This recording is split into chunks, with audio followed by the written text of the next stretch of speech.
جب پوچھا گیا حضور یہ قربانیاں کیا ہیں، فرمایا تمہارے باپ ابراہیم کی سنت ہے، اور فرمایا کہ ان کو خوش دلی سے اللہ کی راہ میں قربان کرو، قیامت کے دن یہ اپنے بالوں کے ساتھ، اپنے سینگوں کے ساتھ اور اپنے کھروں کے ساتھ آئیں گے۔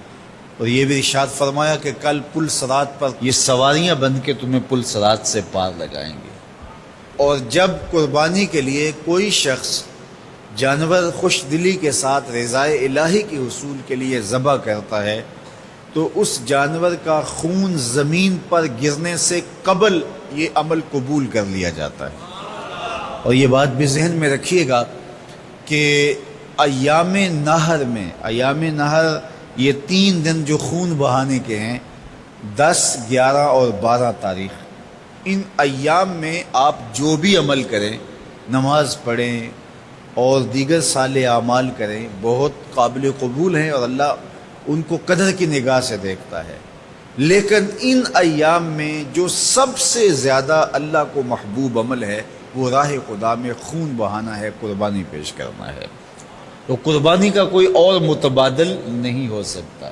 کچھ لوگ یہ فلسفہ ان دنوں کے اندر بیان کرتے ہیں کہ 20-50 ہزار کی قربانی کرنے کی بجائے اتنے اگر کسی غریب کو دے دیے جائیں تو اس کے 2-3 مہینے خیریت سے گزر جاتے ہیں اور وہ گھر کے اندر جو ہے وہ ضرورت کی چیزیں ڈال لے، تو گوشت تو 2-4 دن کے اندر کھایا پیا جاتا ہے، ختم ہو جاتا ہے۔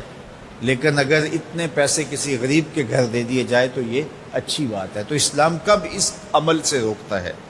غریب کی مدد کیجیے، صرف عید کے دن ہی نہیں، مینڈے کی جگہ ہی نہیں، بلکہ اسلام تو راہ خدا میں جانور ذبح کر کے اسی جذبے کو بیدار کرنا چاہتا ہے کہ تمہیں گوشت کی ضرورت بھی نہیں تھی پھر بھی تم نے ذبح کر دیا، تو جہاں ضرورت ہوگی اور تمہاری ہمسائیگی میں، تمہارے اطراف میں جب کوئی غریب ہوگا تو پھر تم اس کے لیے ذبح کیوں نہیں کرو گے؟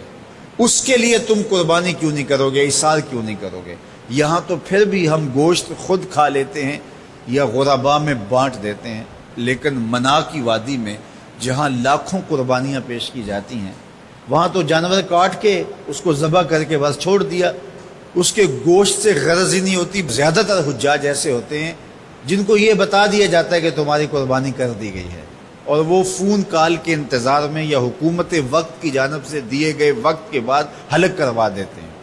تو انہوں نے نہ اپنا جانور دیکھا ہوتا ہے، نہ اس کو ذبح ہوتے دیکھتے ہیں، تو صرف انہیں ٹائم بتلا دیا جاتا ہے یا ان کو کال کر دی جاتی ہے تو یہ ان کے لیے کافی ہوتا ہے۔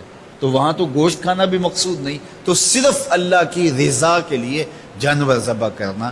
تو جب رضائے الہی کے لیے جانور ذبح کرنے کا جذبہ پیدا کر کے تمہیں راہ خدا میں خرچ کرنے کی ترغیب دی جاتی ہے تو پھر تم پورا سال خرچ کرو گے، تمہارے لیے کوئی مشکل اور کوئی مشقت نہیں ہوگی۔ لیکن اگر تم جو ہے وہ اس جذبہ خیر سے نور حاصل نہیں کرو گے تو پھر تمہیں یہ دولت نصیب نہیں ہوگی۔ تو سب سے افضل عمل ان 3 ایام کے اندر جو بتایا گیا وہ یہی ہے کہ راہ خدا کے اندر خون بہانا ہے۔